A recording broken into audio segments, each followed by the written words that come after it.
Yeah, after completing the trade with Brampton, it's always tough to see a player go, no matter who the player is, especially a player of Carson's caliber. So it is going to be tough to see him go.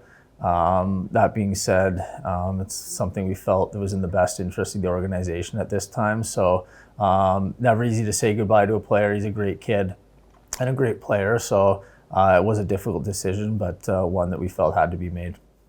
I think the timing was right now. Just if you look at the big picture, Carson's a guy that played in the World Junior team last year.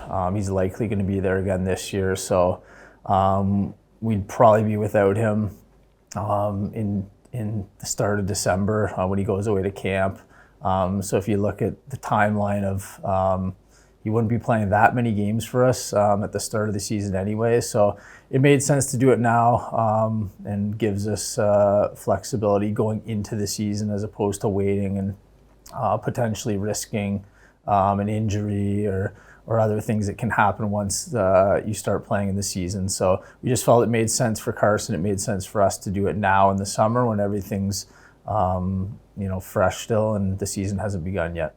For the team this season, it means that we're losing a very good player. We're losing a lot of goals out of our lineup, so that's very difficult to replace. That being said, it's going to provide a really big opportunity for some of our young players.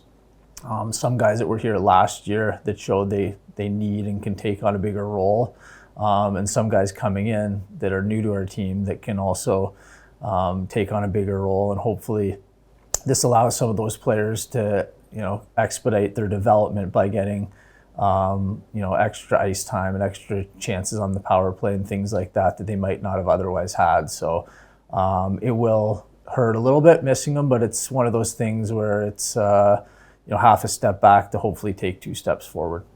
Acquiring so many picks in this trade really gives us the flexibility coming into the season to do a lot of different things. It was no secret that we did not have a lot of draft picks after the last couple of years with some of the trades we made.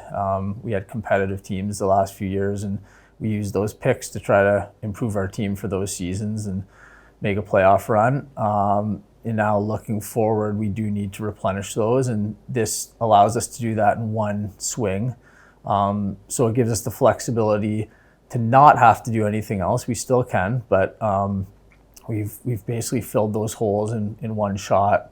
And the plan is now to either use those picks to continue to draft good young players to add to our already good young core of players, or now gives us the flexibility to use those draft picks in trade to acquire another player should that player fit our timeline and be someone that can help us now and in the future as well. So really it's about just replenishing and giving us flexibility in terms of player acquisition and player drafting.